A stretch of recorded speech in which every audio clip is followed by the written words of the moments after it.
Mga bosses, welcome po dito sa ating YouTube channel, and for today's video, pag-uusapan natin mga kabosses ito, maganda ito dahil isa pong dating rebelde ng New People's Army, UNPA, mga kabosses, ay binirahan po mga kabosses, binira po. May may belta po mga kabosses kay ito pong si Leila de Lima. Kay Leila de Lima po, mga kaboses ha.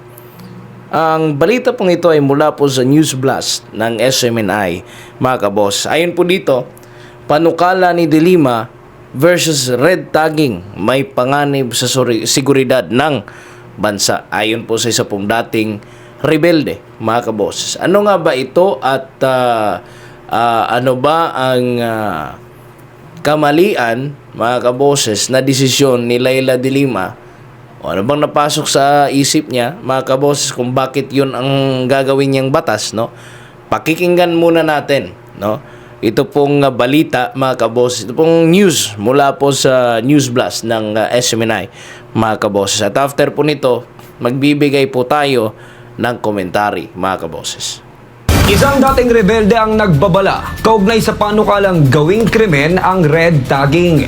Para sa kanya, posibleng magamit ito upang pagtakpan ang tunay na galaw ng mga grupong nagsusulong ng armadong pakikibaka laban sa gobyerno. Ang NTF-ERCA nagpahayag din ng matinding babala. Huwag hayaang makapasok sa Kongreso ang mga batas na posibleng magpahina sa laban kontra terorismo. Si Jane Gunita sa report. Habang abala ang bansa sa pagbabalik ng ilang personalidad sa Kongreso, may mga panukalang agad ding lumutang. Kabilang na isinusulong ni incoming Congresswoman Leila de Lima na naglalayong gawing krimen ang red tagging. Ngunit may mga dating rebelde na ngayon bahagi ng mainstream society ang nagpapahayag ng matinding pag-aalinlangan. Isa na rito si Arian Jane Ramos o Kamarikit, dating sekretary ng Guerrilla Front 55 ng CPP-NPA-NDF. Bilang kasapi ng kilusan, ibinahagi niya kung paanong ginagamit ng CPP-NPA-NDF ang isyu ng red tagging bilang propaganda at protektahan ang interes ng mga legal front organizations nito. Para sa amin, sa hanay ng mga former rebels, it's very alarming because yung interest ng mga tao, I think it's not about the so-called red tagging issue. May mga interest yung mga tao ngayon na kailangan pagtuunan ng pansin, such as the very basic issues sa kanilang communities. Kaya alarming siya for us kasi bakit yun yung priority.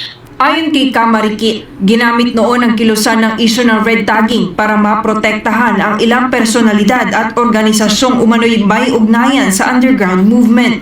For me, tawag nito, nagiging paraan ang red tagging para protektahan nila yung sariling interest nila. And which is, ano ba yung interest nila?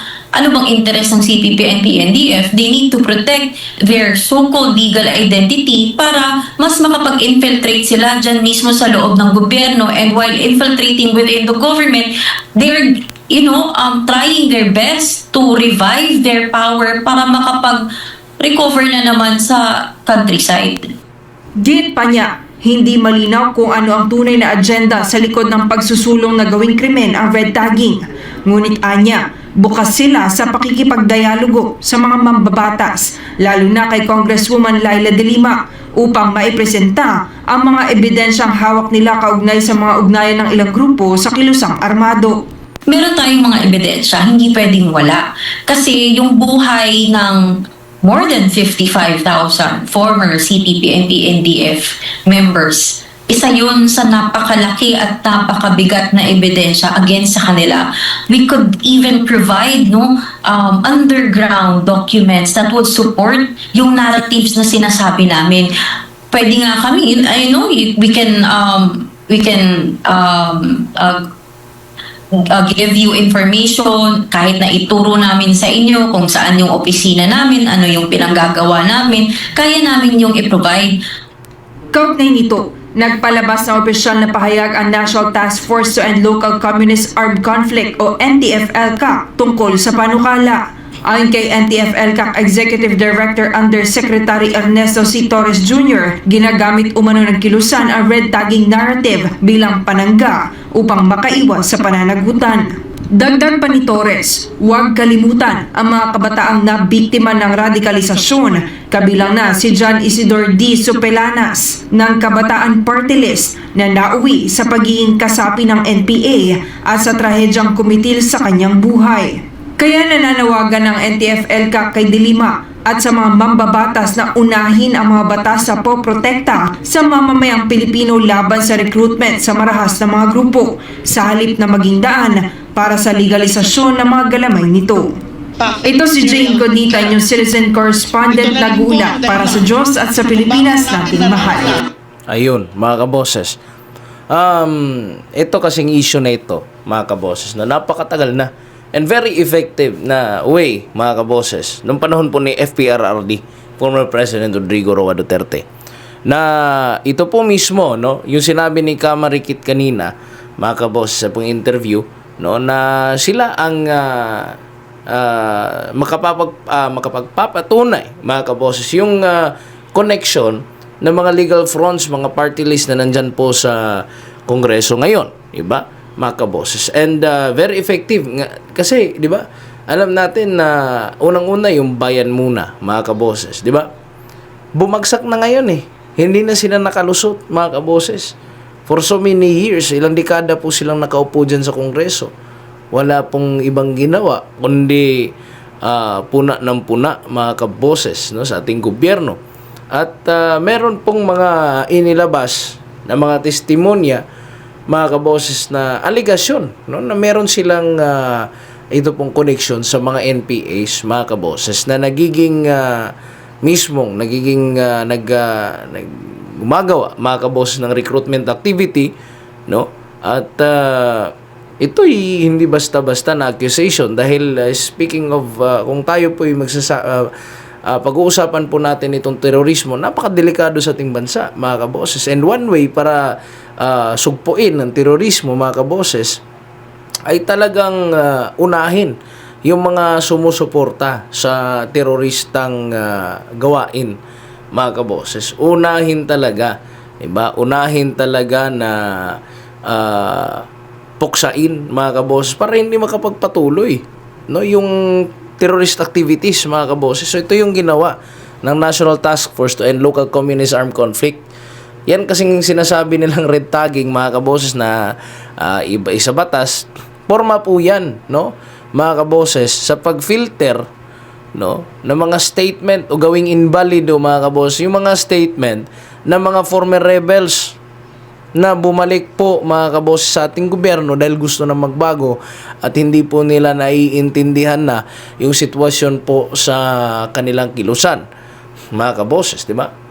At yung mga, lalo na po yung mga rebelde, no, na nakita na nila, no, o namulat na, mga kaboses, kano bang tunay na pakay ng Communist Party of the Philippines, New People's Army at National Democratic Front of the Philippines, no, mga kaboses. So yan, tama, no, yung sinabi ni Kamarikit na delikado and alarming siya kung ito ang ipa-priority ni Leila de Lima, mga kaboses. Hindi naman ito yung ito talagang mga mambabatas na ito, mga kaboses, hindi talaga tumutugma, no, yung kanilang mga kagustuhan sa kagustuhan po ng mga tao. Ayaw na po ng mga tao ng terorismo unang una. Ang gusto po ng taong bayan ngayon, pababain ang presyo ng mga bilihin, no, dagdagan ng mga sahod. Hindi po yan, hindi po dapat tayo nag-aaksaya ng oras dyan sa Kongreso para magtalakay ng mga batas, no, na isusulong ng mga batas, mga kaboses, na alam natin na walang impact at lalong-lalo na baka magdulot lang ito ng kapahamakan, mga kaboses. Ako, mag-ingat itong mga kongresista na ito. Mag-ingat tayo sa mga kongresistang ito, mga kaboses. Kasi nakikita na natin hindi pa nakaupo, mga kaboses, nakikita na natin ang kanilang mga pakay, no? Ano lang, mga kaboses, request lang natin, no, sa atin pong mga mambabatas na sana i-prioridad, no, ang dapat i-prioridad, mga kaboses. Huwag po natin hayaan no, na lumaganap pa yung terorismo, mga kaboses. Hindi naman po siguro kasalanan ng mga surrenderies, ano na po ng mga former rebels na magsiwalat ng katotohanan, mga kaboses, di ba? Kasi alam po nila sila po yung lehitimo na nakakaalam sa organisasyon, mga kaboses, ng mga terorista, di ba? At yan po, matagal na po nating hinahangad na sana'y mawala na at mawala ng gulo sa ating bayan, mga kaboses, di ba? Mawala na ang ganitong mga issue, ganitong mga kriminalidad, mga kaboses. Alam natin kapag may terorismo sa bansa, no, mga kaboses, talagang sino bang turista, no, ang talagang maglakas loob, mga kaboses, na bumisita dito sa ating bayan kung alam nila na grabe yung civil war na nangyayari. At yan yung pinuksa ni former President Rodrigo Roa Duterte noon na ewan ko, mga kaboses, ba't wala tayong nakikita ngayon ng mga actions mula sa administrasyong ito, mga kaboses, diba? Nagkasama pa sila dyan sa Kongreso no? Nagkaisa pa sila, mga kaboses. Nagkaisa-isa sila ngayon. Noon, tingnan nyo ang Davao region, mga kaboses, insurgency free. At na-feel ngayon ng mga tao doon yung safety, mga kaboses, laban po sa mga terorista. Kasi napakalakas po at napaka-effective ng National Task Force to End Local Communist Armed Conflict, mga kaboses. Yung pagsiwalat po ng katotohanan, malaking tulong po yun. At hindi po natin hahayaan, mga kaboses, na may mga batas na isusulong dyan, lalo na sa Kongreso, no, na posibleng maging ground for recruitment, mga kaboses. Diba? Kayo, anong reaction ninyo, mga kaboses, regarding po sa ating napag-usapan ngayong araw? At comment po kayo sa baba. Kung gusto nyo po yung ganitong mga videos, mga kaboses, paki-subscribe and click the notification bell po para notified po kayo sa lahat po natin ng mga uploads, mga kaboses. God bless po sa inyong lahat, mga kaboses, at ingat po kayo palagi. Ako po si Kaboses Wins. Kayo po yung nakikinig at nanonood sa Standpoint Analysis. God bless po sa inyong lahat and bye-bye.